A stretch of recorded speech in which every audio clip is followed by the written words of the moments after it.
contribution to honoring those who serve our nation.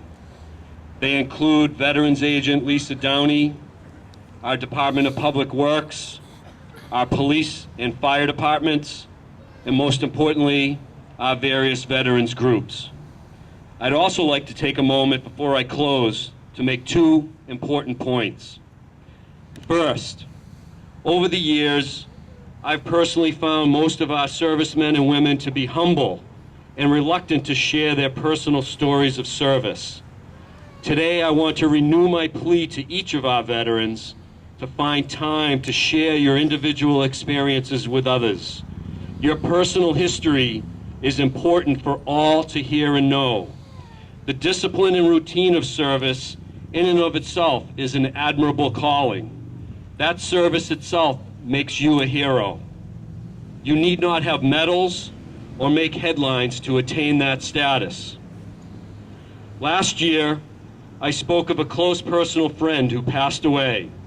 He was a decorated hero of Vietnam, a helicopter pilot, who rescued a number of his colleagues and sustained serious wounds in the effort to do so. He never spoke of his actions, not even to many in his own family. I and many others came to learn of his extraordinary service only upon his recent passing. My remembering him briefly this morning is my way of sharing his story because he was not afforded the time to do so. But I wish he was here today to tell us himself, as the details and lessons would be much richer. For this reason, I implore each of you, our veterans, to share your personal stories. It is essential that they be memorialized in some way. Second, to some people, the day may seem like a celebration with parades, potentially marching bands, but if we truly want to honor our veterans, we must do so with a dose of reality. Once the music stops and the parades pass by, we cannot and should not forget them. Too many, as Senator Feingold said, are in distress. Like me, you were probably shocked by the VA scandal when we learned that records were falsified to cover up long delays in veterans getting medical appointments, especially when they needed immediate psychiatric help. At the risk of adding a very dark note to this holiday, I want to remind you that the Veterans Affairs Department tells us that at least 22 veterans a day, or 150 each week, take their own lives. Too many veterans returning from multiple deployments in Iraq and Afghanistan cannot find work. Too many are homeless. The U.S. Department of Housing and Urban Development estimates there are nearly 50,000 homeless veterans each night in our country. No one who served our country should ever go without a safe, stable place to call home. Those are not my words. They appear on the Department of Veteran Affairs website. No one who served our country should ever go without a safe place to call home. Yet some cannot find such a place. What can be done is much too big a topic for us today. In August, the President signed an executive order to double the capacity of a crisis hotline. We can only hope that helps a bit to ease some of that distress. Obviously, that alone is not enough. The VA says it wants to help homeless veterans and those in crisis, but it acknowledges it cannot do it alone. It needs the help of community organizations.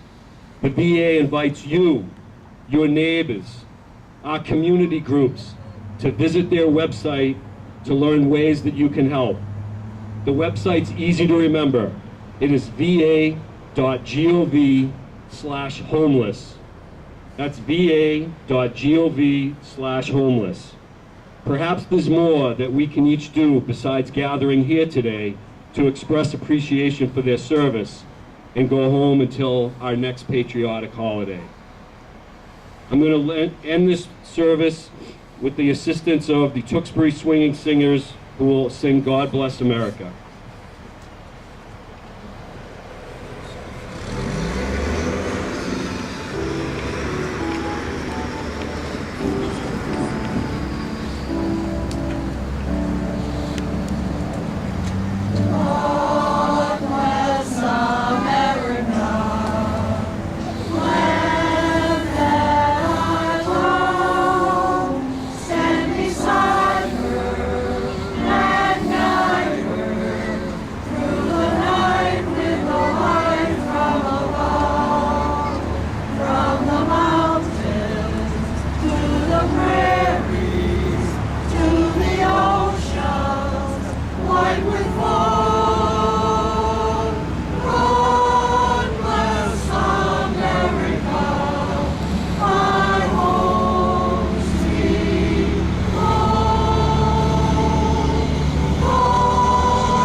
I want to thank each of you who made the time to be here today to spend time here and honor our veterans. Thank you very much.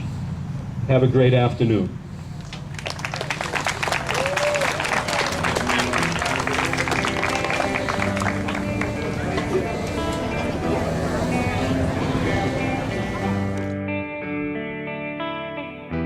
I will always place the mission first. It's more than mere words to me, 'cause I'm a U.S. soldier, and deep in my heart I trade my life to keep you free, to keep you free, to keep you free.